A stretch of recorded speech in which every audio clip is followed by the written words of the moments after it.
Hi, welcome to the Haunted Elevator Minute. This is where we are discussing the Saturday Night Live sketch Haunted Elevator, and we'll be going through it minute by minute, each episode dedicated to 1 minute of the sketch Haunted Elevator.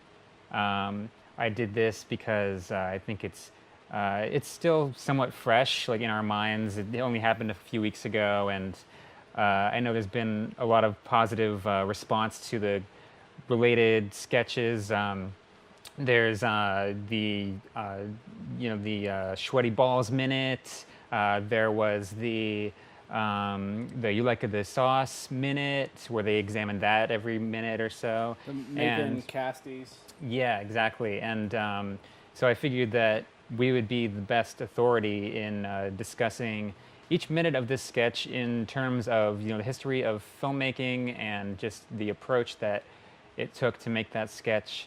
And Derek, thank you for coming on with me. Thanks for having me, man. I'm really excited. Yeah, it's been really great. I've been watching this sketch a lot ever since it came out.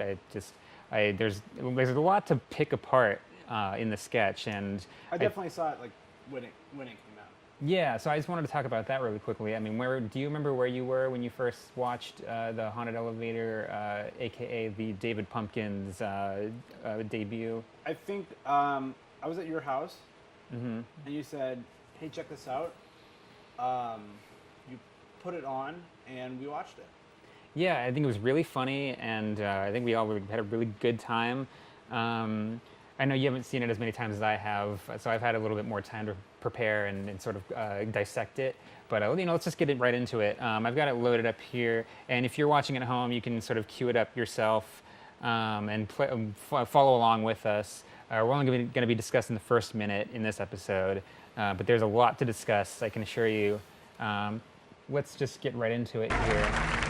Welcome to 100 Floor. So yeah, right here we've got an exterior shot of the hotel. This is an establishing shot of the hotel that this sketch takes place in. I think it's good because otherwise we wouldn't really know. We wouldn't know like where it's set.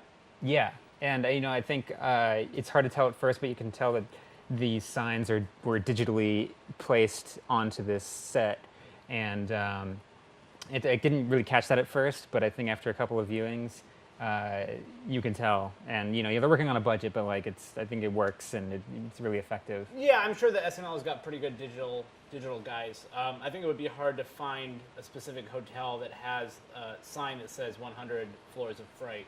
Exactly, yeah. And there's a long history of establishing shots in film. Like The Godfather was really famously. Godfather, Father of the Bride. Yeah. That might be. Other films definitely use establishing You've shots. definitely seen it used before. It's like a classic technique. So keep going here. So fright. Enter. And so you see there, it was sort of a fade from the exterior shot into the hotel lobby here. And this is sort of it's a set as sort of a stage presentation. Fades can indicate not only just like a slower transition between one shot to another, but also like a passage of time. Yeah, exactly. And we don't know what the passage of time was here in this example, but we can assume it was probably maybe like a minute or something. Minutes. Yeah. So here we have Beck Bennett and Kate McKinnon here on stage left, and Kenan Thompson. Beck Bennett, from the Chicago improv scene. He's been on it a lot, and he's very funny. Have you been to Chicago? No, I haven't. Kate McKinnon, also very funny. She was she's famous for playing Hillary Clinton. And, we don't really know what their relationship is quite yet between the two of them. They're a little bit scared because it's like a little kind of like a scary place, but it's not real. Are they siblings in this? I can't remember. Yeah, no, that's what I was thinking too. It's like when you first see them, it's like, I don't know if they're siblings. They look kind of similar. But I don't know. I just don't want to assume anything. No, me either. And film is all about showing and not telling. Risk. Do things jump out at you on this ride? Yeah, babe, it's the scariest ride of Friday nights. So I think that's great. Like, that set design is really amazing. I can't imagine having moving doors in a set. No, it's really advanced, I'm sure. And Also, I really like how their dialogue. It's like, oh, like, hey, babe, like, you know, it's a classic, like, so that kind of a really good way of establishing, oh, that they're like in a relationship. Um, Do you think So- who AD'd this? I don't know. I don't think they disclose that information on Saturday Night Live. I Can think someone it's look kind of that like a secret. Yeah, that would be really helpful. Maybe they can let us know next episode. So then, Good evening. I'm your elevator operator, Mark. so here he says, this is my favorite line in the sketch. He says, "I'm your elevator, Mark." Like it's just his job. Like it's just like a normal name. Like it's really funny. It's like really like realistic. I think you know he's just like maybe.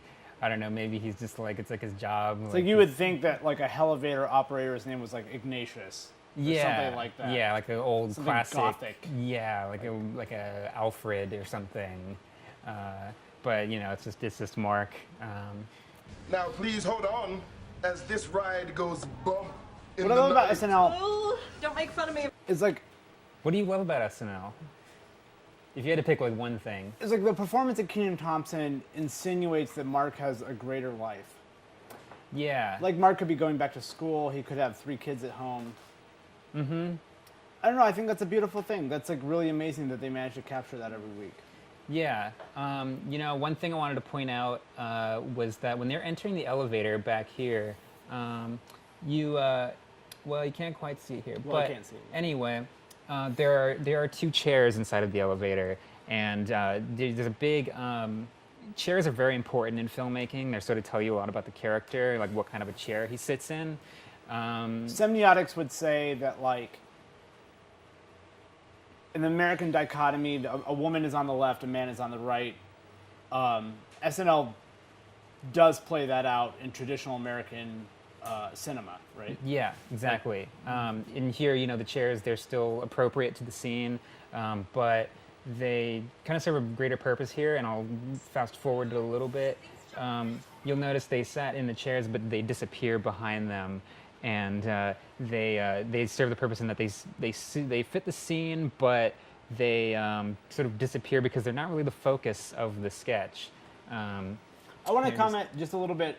They dressed Bennett in red, and then also Keenan is in red, and then the back, the elevator itself is red, and I think that's really interesting with Kate McKinnon in white. Yeah, you know, I don't know if there's a symbolic reason for that. I mean, I know like her wearing white helps her kind of stand out against the background really well, which I think is really smart costume design. Do you think that they're aiming like women on the forefront type of thing, like she stands out amongst her male peers? I don't know if there was like a political reason behind it, or if it was just like, you know, they had a budget, and maybe these are just the clothes that they had at the time. They were appropriate or something. I mean, I guess you believe you kind of project what you want, but I And I think that's- definitely there was a reason. Yeah, that's a really great thing about filmmaking is like it's just like you're up to your like interpretation, you know, and it's the Right. same applies to this. But like, there's definitely a way. Like, there's a Yeah, so we're just gonna If I keep going scream, here. okay? It's 100 floors of frights, babe. I'll probably be screaming too. And now, hold on for dear that's death. good. Yeah, I really like that line, which is like, oh, like babe, like he's like a really When tough Fred guy. Rogers He's got like a little cold too feet, like, and yeah, oh yeah, let's pause that while I say that, finish that thought. He's just like a classic like tough guy, and you know he's not that afraid of this kind of stuff. It's kind of silly, but you know, we'll see. Do you think that Yeah. plays out frequently in the relationship? Like, do you think he's constantly the one that's like, we don't need to like be scared? Like, do you think he's her strength? Yeah, well, I think they show that really well later on in the sketch. Like after we'll play this part here. hung herself in the honeymoon suite. Well, I'm Oh my completely God. lost. We skipped like 10 seconds, and I have no idea what's going Well, on. so this part is really good because they are both like freaked out by the bride, and you know they're having a lot of fun on the ride.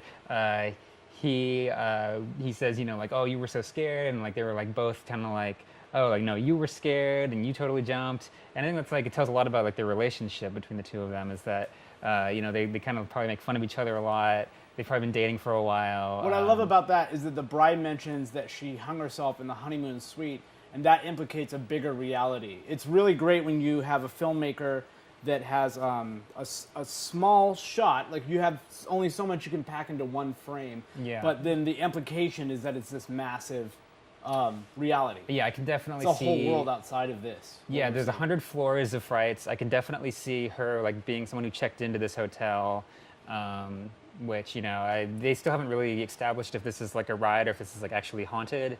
That's a great thing about the sketch. It's like there's a lot of weirdness in it, like which I really appreciate. I think good writing just makes you think like, is this real? Yeah, Really, exactly. Joe? So you. Floor 20, home of our 5-star restaurant. Today's Scar Restaurant. Yeah, so this is 5-star restaurant, which I wasn't like a big fan of. That's kind of a low point, I would say, of the sketch.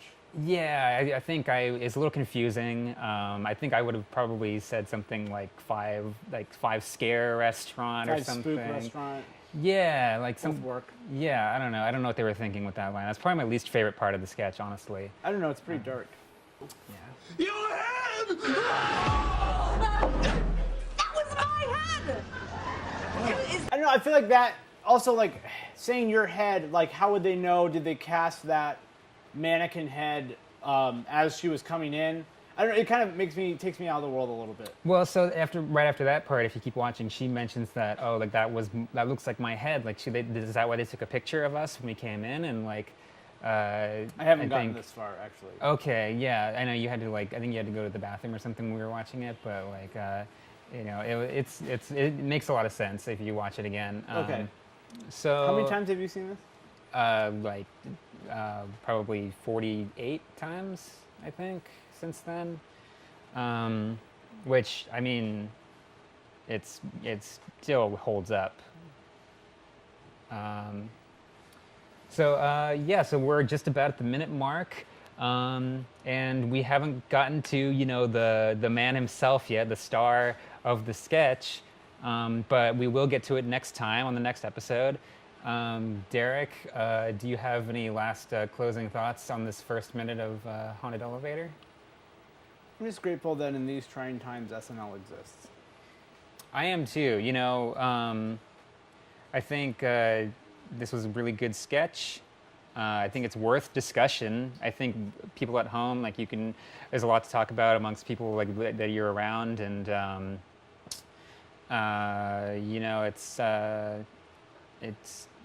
there's a lot to dig into, I think. And I hope you agree with me, and I hope you'll join me on the next episode of Haunted Elevator Minute. See you next week. Derek, do you have our sign-off ready? This has been the Haunted Elevator Say it Minute. to the camera. This has been the Haunted Elevator Minute. Any questions?